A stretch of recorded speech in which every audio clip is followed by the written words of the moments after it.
दादा दिख दे जय श्री राम जय श्री राम।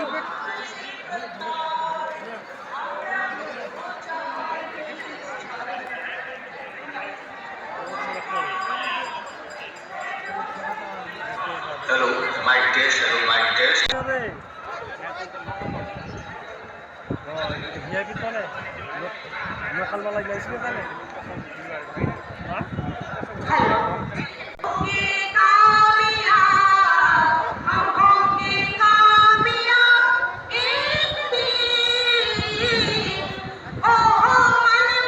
विधायक श्री साधन सरकार जी, जोयल मुर्मू जी, श्रीमती दीपाली विश्वास जी, गोपाल चंद साहा जी,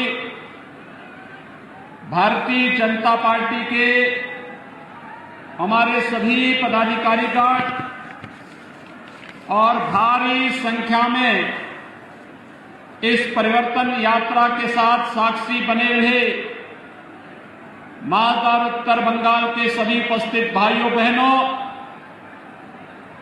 मुझे वंदे मातरम के अमर घोष से संपूर्ण देश के अंदर राष्ट्रीय चेतना को जागृत करने वाली इस वीर भूमि स्वामी रामकृष्ण परमहंस, स्वामी विवेकानंद पावन भूमि को मैं कोटि कोटि नमन करते हुए आप सभी का हृदय से मैं अभिनंदन करता हूं।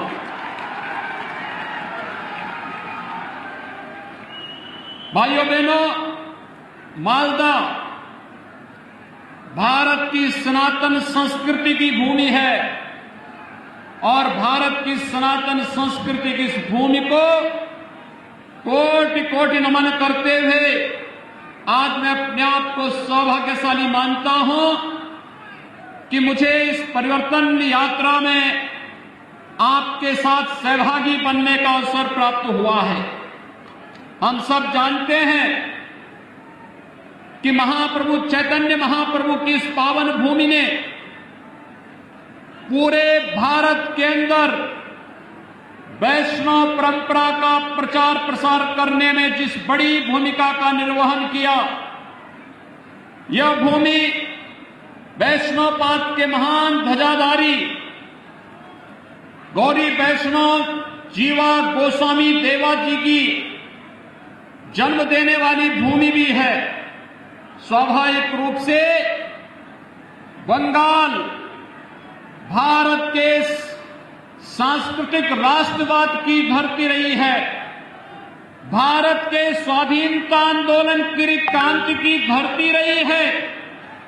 लेकिन आज जब बंगाल के अंदर अराजकता और बंगाल के अंदर बदहाली की स्थिति को हम सब देखते हैं तो पूरे देश को पीड़ा होती है और इसलिए भारतीय जनता पार्टी का राष्ट्रीय नेतृत्व और एक एक कार्यकर्ता प्रत्येक बंगाली भाई और बहनों के साथ जुड़ने के लिए आया है कि हमें एक बार फिर से बंगाल की पहचान को पुनर्स्थापित करके बंगाल के माध्यम से एक नए परिवर्तन को आगे बढ़ाना है। भाइयों बहनों, बंगाल हमेशा से परिवर्तन की धरती रही है। याद करिए, जब देश के अंदर स्वाधीनता की अलग जगानी थी तो बंकिम चंद्र चट्टोपाध्याय ने इसी धरती से वंदे मातरम का उद्घोष किया था।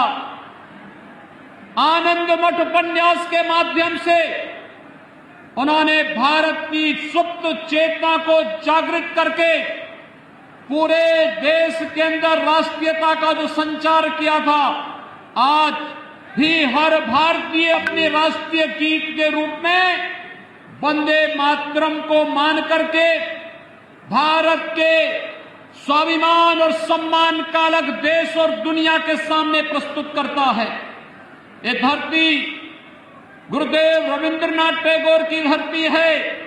जिसने भारत को भारत का राष्ट्र ज्ञान भी दिया और राष्ट्रगान के साथ ही इस धरती से ही हम सब जानते हैं कि यही वह धरती है जिसने साहित्य के क्षेत्र में भारत का पहला नोबेल प्राइज भी भारत को देने का कार्य किया था गुरुदेव रविंद्रनाथ टैगोर की उस अमर कीर्ति गीतांजलि के माध्यम से।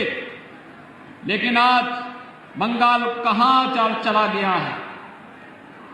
कभी भारत को नेतृत्व देने वाला, भारत को एक नई दिशा देने वाला बंगाल आज कहां पर है? आज यहां पर गरीबी है, आज यहां पर बदहाली है, आज यहां पर अराजकता है, आज यहां पर सत्ता प्रायोजित अपराध और आतंकवाद न केवल यहां की सुरक्षा के सामने गंभीर संकट खड़ा कर रहा है, बल्कि देश की सुरक्षा को भी चुनौती देते हुए दिखाई देता है। आज बंगाल में केंद्र सरकार की कल्याणकारी योजनाओं को लागू नहीं करने दिया जाता है और आज बंगाल के अंदर एक तरफ यहां पर जिस बंगाल ने आदिशक्ति मां भगवती दुर्गा के अनुष्ठान का श्री गणेश करके पूरे देश के अंदर शक्ति का एक नया संचार किया था, आज उस बंगाल के अंदर दुर्गा पूजा पे प्रतिबंध लगाया जाता है। ईद में जबरदस्ती गौ हत्याएं प्रारंभ कराई जाती हैं और साथ साथ यहां पर तस्करी और गौ तस्करी के माध्यम से यहां की भावनाओं के साथ खिलवाड़ करने का कार्य किया जाता है। यहां की सरकार मौन बनी रहती है।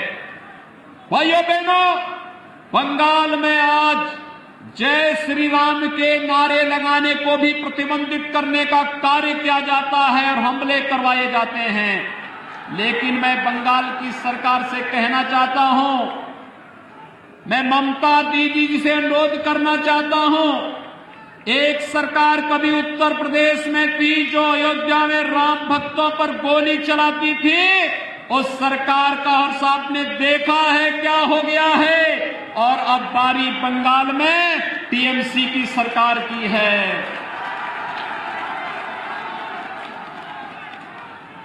जो भी राम का द्रोही है, याद रखना, मालदा की धरती से ही मैं इस बात को कह रहा हूं, होली आने वाला है अभी कुछ ही दिनों के बाद, और कभी उस कालखंड में भी कुछ लोगों ने भगवान विष्णु और राम का नाम लेने को प्रतिबंधित किया था। होली के अवसर पर हम लोग क्या कहते हैं इसको? और मित्रों, आज बंगाल के अंदर एक बार फिर से जय श्री राम के नारे को प्रतिबंधित करने का कार्य किया जा रहा है। लेकिन याद रखना, भारत की जनता राम के बगैर कोई काम नहीं करती है। जब आपस में मिलती है तो राम राम कहती है, घर में कोई काम होता है तो राम नाम का जप करती है, और जब किसी परिजन की अंतिम यात्रा भी निकालती है तो फिर राम नाम सत्य है के साथ ही उस यात्रा को भी आगे बढ़ाने का कार्य करती है।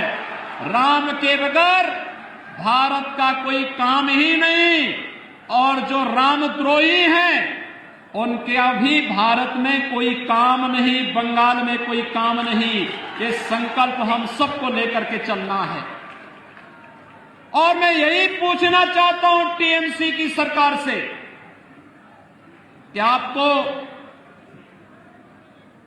राम भक्तों पर तो कोई रहम नहीं, लेकिन बंगाल के अंदर अराजकता पैदा करने वाले लोगों के साथ आखिर टीएमसी की कौन सी दोस्ती और कौन सी गठबंधन है जिसके कारण वह बंगाल की पूरी व्यवस्था को बदलने पर उतारू हो गए हैं। ये आत्मघाती कदम बंगाल की धरती से क्यों? मित्रों, जब देश के यशस्वी प्रधानमंत्री मोदी जी पाकिस्तान, बांग्लादेश और अफगानिस्तान के पीड़ित और प्रताड़ित हिंदुओं, सिखों, बौद्धों, जैनियों, ईसाइयों, इन सबके संरक्षण, इनको सुरक्षित ठिकाना देने के लिए एक कानून बनाते हैं और उस कानून को भारत के अंदर लागू करते हैं, तो बंगाल में हिंसा क्यों होती है? ये हिंसा, सत्ता प्रायोजित हिंसा क्यों? यहां पर एक तरफ पीड़ित और प्रताड़ित मानवता को शरण देने की जब बात की जाती है तो यहां की सरकार विरोध करती है, लेकिन जब घुसपैठियों को बाहर करने की बात होती है यहां की सरकार तिलमिला जाती है। यहां की सरकार घुसपैठियों, अवैध घुसपैठियों के साथ में है, उसको यहां की जनता के साथ कोई लेना देना नहीं। और यही कारण है कि यहां की सरकार केंद्र सरकार की किसी भी कल्याणकारी योजना का लाभ यहां के नागरिकों को देने में पूरी तरह फेल है। मित्रों, मैं आया हूं उत्तर प्रदेश से। हमने उत्तर प्रदेश में कुछ चीजें इस रूप में की जिसने उत्तर प्रदेश से अंदर व्यापक परिवर्तन किया है, और उस व्यापक परिवर्तन के कारण आज आप देखते होंगे यहां पर गर्मियों में जून से लेकर के अक्टूबर के बीच में इंसेफ्लाइटिस से हजारों मौतें बंगाल में आज भी होती हैं, लेकिन बंगाल के अंदर अज्ञात बीमारी दिखा करके इस बीमारी से होने वाली मौतों को छुपाने का कार्य टीएमसी की सरकार करती है।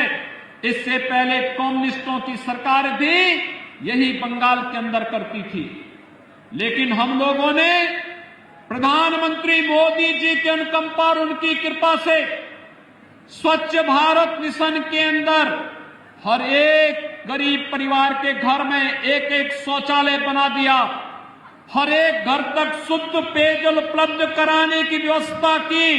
आज परिणाम है इंसेफ्लाइटिस उत्तर प्रदेश से पूरी तरह समाप्त हो चुका है। कोई मौत इंसेफ्लाइटिस से उत्तर प्रदेश के अंदर नहीं होती है। मित्रों, 3 वर्ष के अंदर उत्तर प्रदेश के अंदर 40 लाख गरीबों को आवास मिला है। प्रधानमंत्री आवास योजना में 40 लाख परिवारों को एक एक आवास।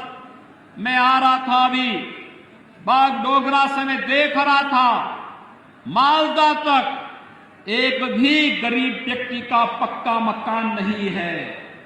ये प्रधानमंत्री आवास योजना का लाभ यहां के गरीबों को क्यों नहीं मिल पाता है? यहां के बंगाल के गरीबों को क्यों नहीं मिल पा रहा है? क्योंकि यहां की सरकार रुचि नहीं ले रही है। उत्तर प्रदेश के अंदर 6 करोड़ गरीबों को आयुष्मान भारत में 5 लाख रुपए की स्वास्थ्य बीमा का कवर है। वह कहीं भी किसी भी हॉस्पिटल में उत्तर प्रदेश के अंदर या देश के अंदर जाएगा, उसे 5 लाख रुपए की स्वास्थ्य बीमा का लाभ हर वर्ष प्राप्त हो रहा है। केंद्र और राज्य सरकार मिलकर के इस कार्यक्रम को आगे बढ़ा रहे हैं। आखिर प्रधानमंत्री आयुष्मान भारत का लाभ बंगाल के गरीबों को, बंगाल के नागरिकों को टीएमसी की सरकार क्यों नहीं देने जा रही है? क्योंकि उसे मालूम है अगर वह इन गरीबों को इसका लाभ दे देगी तो फिर वह वोट बैंक नहीं बना पाएगी। मित्रों, इसी प्रकार से अगर आप देखेंगे प्रधानमंत्री किसान सम्मान निधि का लाभ उत्तर प्रदेश के अंदर 2 करोड़ 42 लाख किसानों को हर वर्ष प्रधानमंत्री किसान सम्मान निधि में 6,000 रुपए डीबीटी के माध्यम से उसके अकाउंट में पैसा आता है। लेकिन बंगाल के अंदर प्रधानमंत्री किसान सम्मान निधि को नहीं लागू करने दिया गया। ममता दीदी ने ये पैसा यहां के किसानों के खाते में नहीं देने दिया, किसानों को इसका लाभ मिले, उन्होंने इसको बंगाल में लागू ही नहीं करने दिया गया।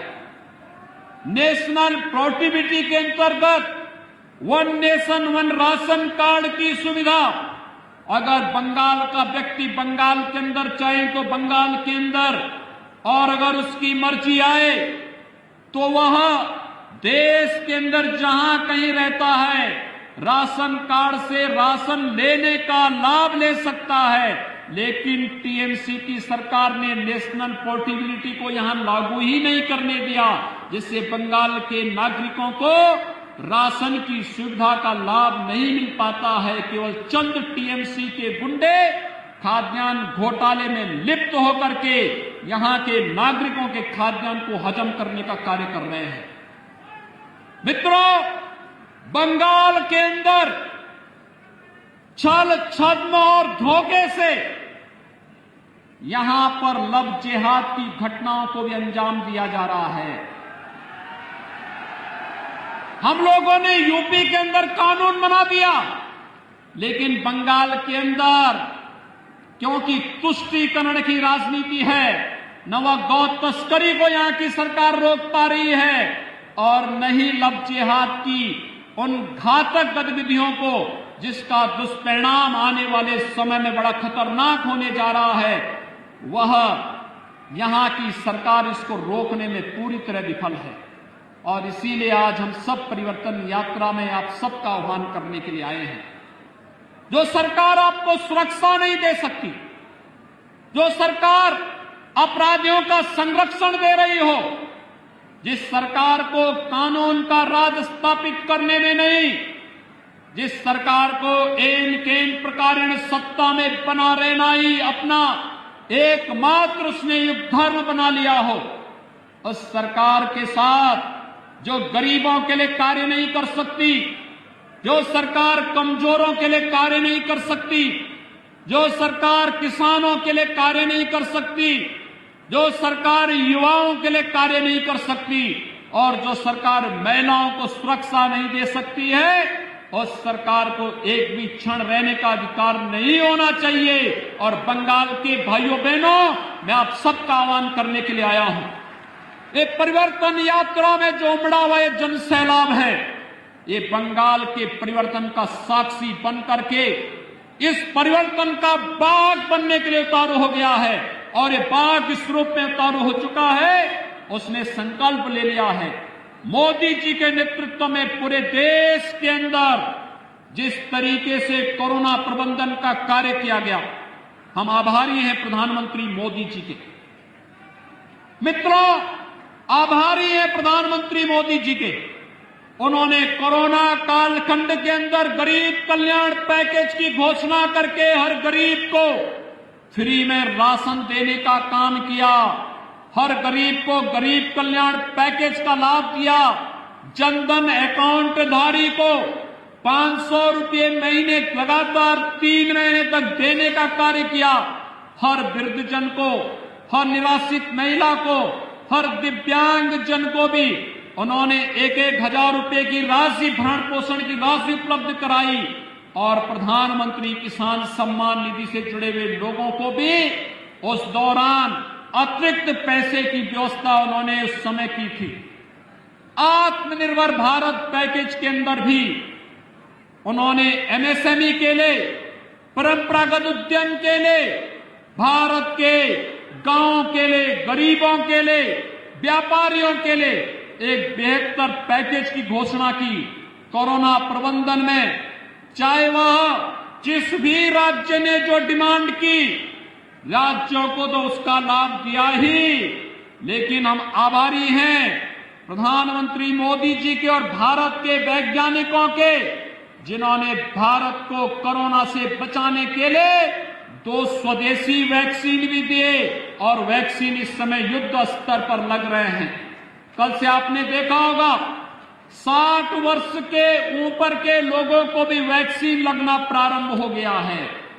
ये 60 वर्ष से ऊपर के लोगों को वैक्सीन लगना और भारत के नागरिकों के साथ साथ दुनिया के अपने मित्र देशों को भी वैक्सीन पहुंचाना, यह एक नया भारत की वो तस्वीर है जो दुनिया के अंदर भारत के 135 करोड़ लोगों की ताकत का एहसास करा रहा है। और उस नए भारत के साथ नए बंगाल को भी आगे आकर की इस अंगड़ाई में सहभागी बनना पड़ेगा। और इसी आह्वान के लिए आज हम सब आपके बीच आए हैं। कल्पना करिए, ये बंगाल के अंदर टीएमसी की सरकार ने, उससे पहले कम्युनिस्टों ने, उससे पहले कांग्रेस ने कितनी बदहाल स्थिति पैदा कर दी है। मित्रों, मुझे याद है आज से 25 साल पहले, 30 साल पहले भारत का हर नौजवान अपनी रोजगार के लिए बंगाल आता था। लेकिन पिछले 25-30 वर्षों के अंदर बंगाल को बदहाल कर दिया इन सभी लोगों ने। आज बंगाल अर्थव्यवस्था में काफी पीछे चला गया है। और उत्तर प्रदेश के अंदर भारतीय जनता पार्टी की सरकार थी। पहले उत्तर प्रदेश का नौजवान अपनी रोजी रोजगार के लिए बंगाल आता था, और आज मैं देखता हूं बंगाल का व्यक्ति रोजी रोजगार के लिए दिल्ली और उत्तर प्रदेश की तरफ रुख कर रहा है।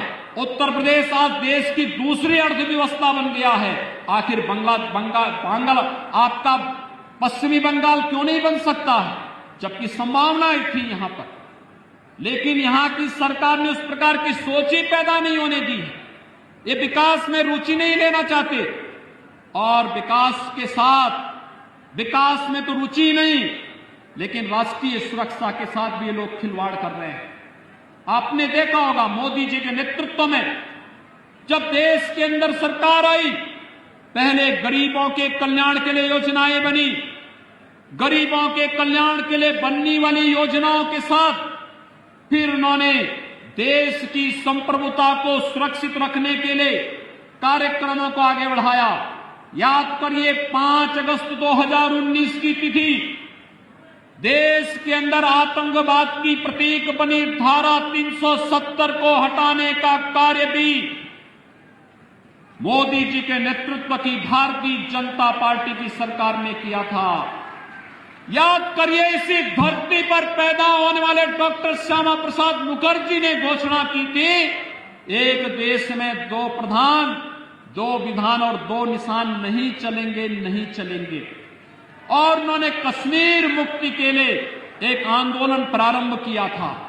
मित्रों, डॉक्टर श्यामा प्रसाद मुखर्जी के इस सपने को साकार किया है प्रधानमंत्री मोदी जी ने और गृह मंत्री अमित शाह जी ने।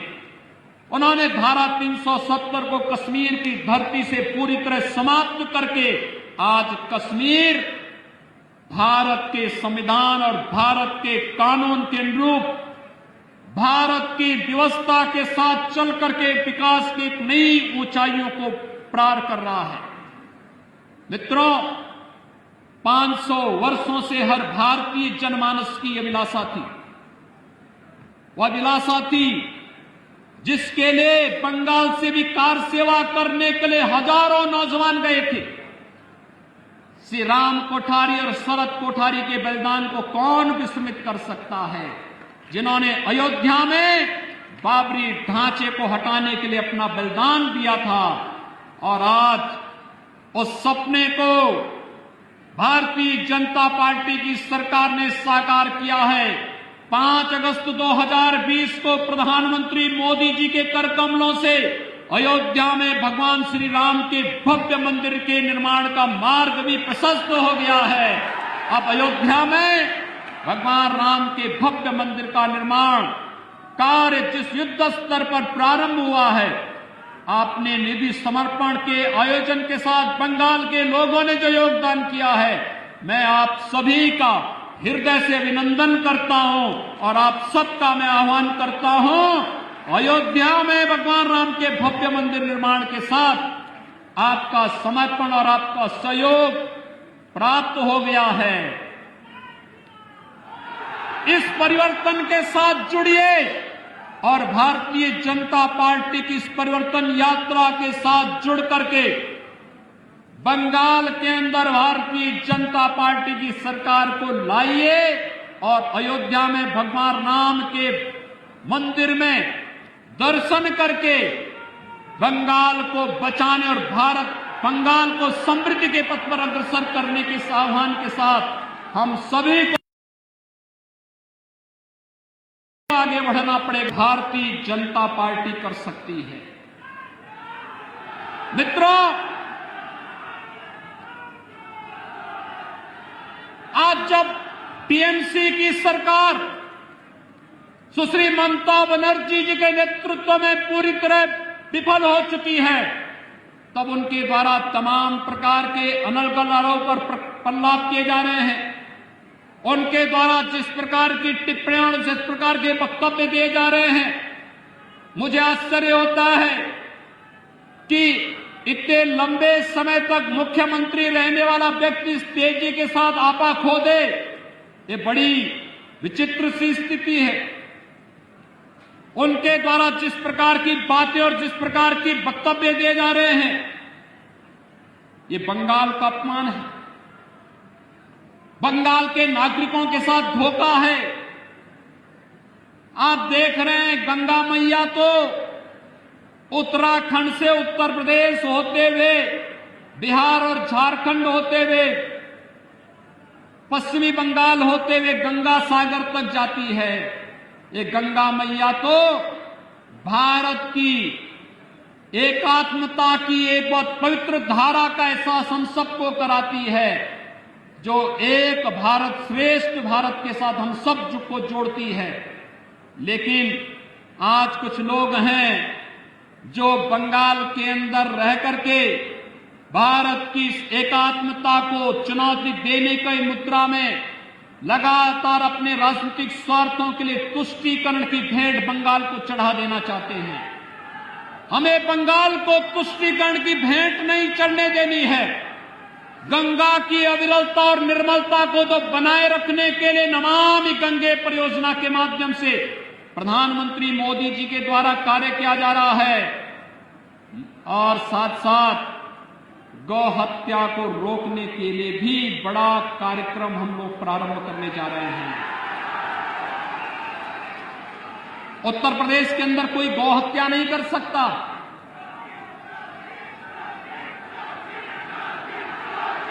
मित्रों, कोई नहीं कर सकता। हमारी सरकार 2017 में आई थी और 2017 में आते ही उत्तर प्रदेश के अंदर गौ तस्करी और इलीगल स्लॉटर हाउसेज एक झटके में बंद हो गए। 24 घंटे के अंदर बंद हुए थे।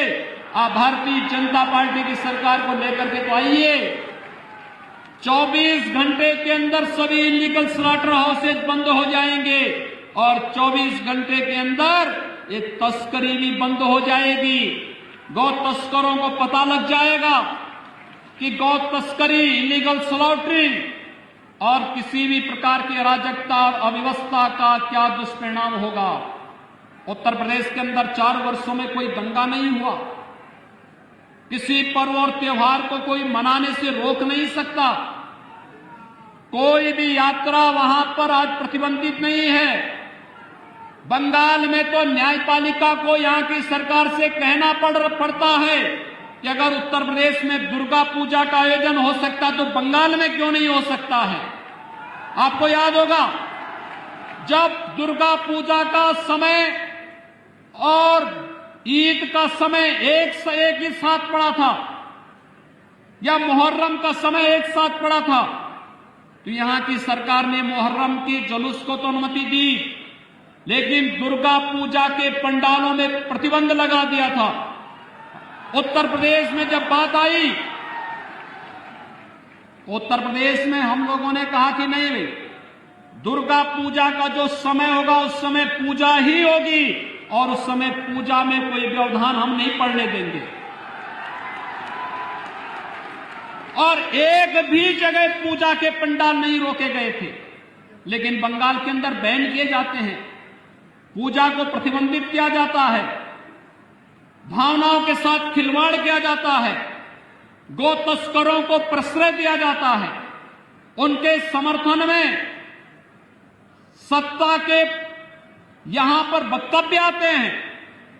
ये मुझे आश्चर्य होता है इन सब बातों को लेकर के। ये भारत की आस्था के साथ खिलवाड़ है और भारत अपनी आस्था के साथ कभी खिलवाड़ बर्दाश्त नहीं कर सकता है। और बंगाल की धरती भारत के सांस्कृतिक राष्ट्रवाद की धरती के रूप में अपनी पहचान बनाई है और बंगाल की धरती का यह संदेश एक बार फिर से पूरे देश के अंदर गूंजना चाहिए कि जो कार्य कभी स्वामी विवेकानंद जी ने कहा था, उन्होंने दुनिया के यानी वैश्विक मंच पर जाकर के बंगाल की धरती का एक युवा सन्यासी बंगाल की धरती से यह आह्वान करता था और उनका जो आह्वान था वह भारत को जागृत करने का आह्वान था। उन्होंने इस समय कहा था कि गर्व से कहो हम हिंदू हैं। इस स्वामी विवेकानंद का यह वक्तव्य कोई सांप्रदायिकता का प्रतीक तो नहीं था। स्वामी विवेकानंद का यह वक्तव्य तो भारत को जोड़ने वाला वक्तव्य था। भारत की सनातन संस्कृति को वैश्विक मंच पर स्थापित करने का, वैदिक परंपरा को वैश्विक मंच पर स्थापित करने का एक मंत्र था। स्वामी विवेकानंद की इस परंपरा को मैं प्रणाम करता हूं।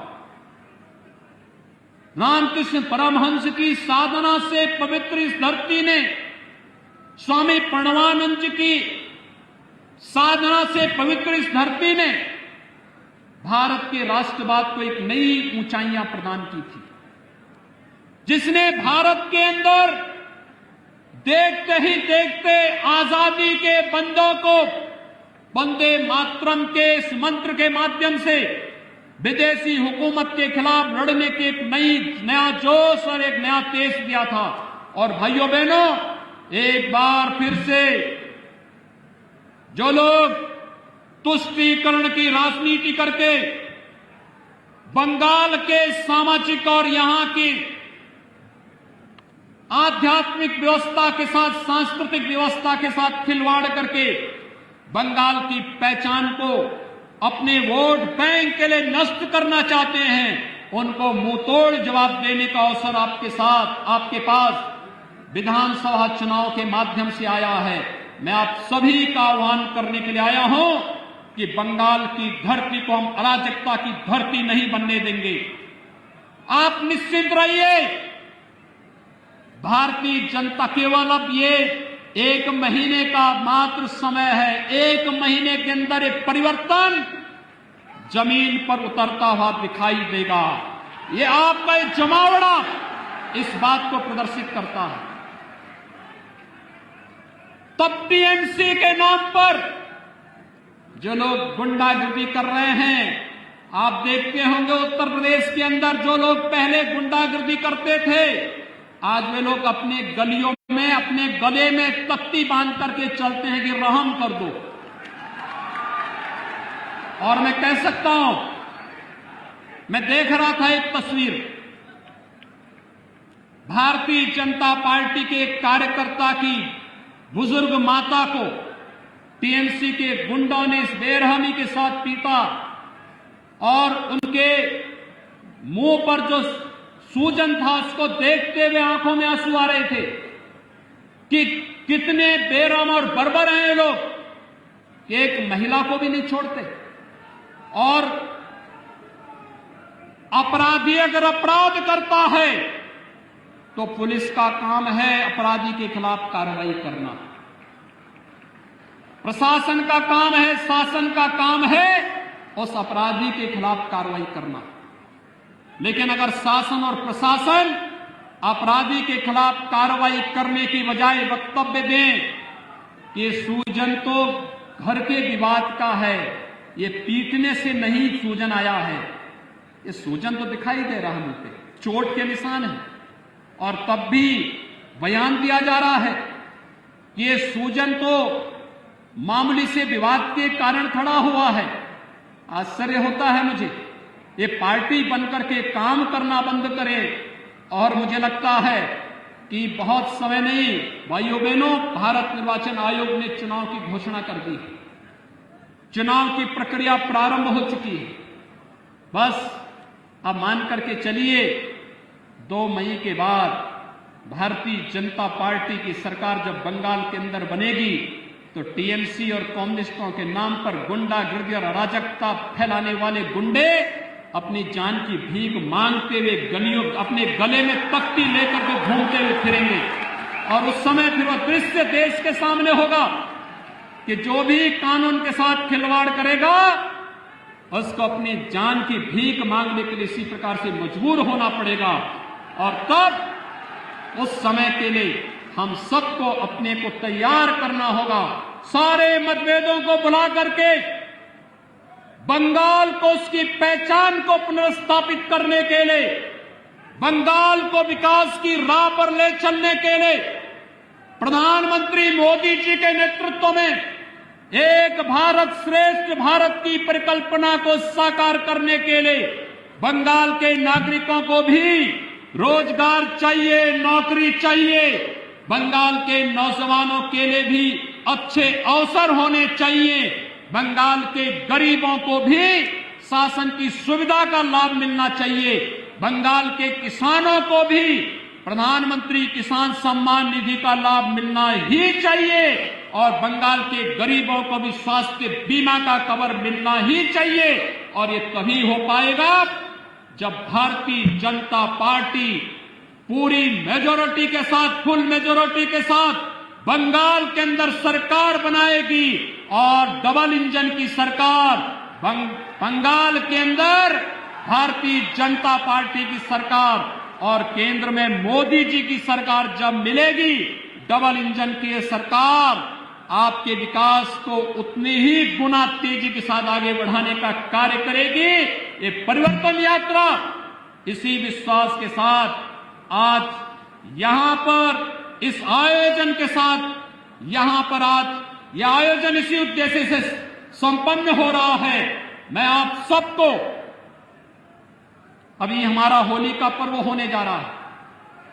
होली पूरी भव्यता के साथ मनाई जाती है। होली के आयोजन के साथ आप सबको मैं अग्रिम शुभकामनाएं देता हूं, अभिनंदन करता हूं आप सभी का। और होली के उत्सव को चुनाव के साथ जोड़ते हुए ये रंग बिरंगी होली 2 मई को बंगाल के अंदर सांस्कृतिक राष्ट्रवाद की दीपावली का उत्सव भी मनाया जाना चाहिए। इस संकल्प के साथ हम सब आगे बढ़ेंगे। आप सबके प्रति मेरी शुभकामनाएं। धन्यवाद। जय जय श्री राम, जय जय श्री राम।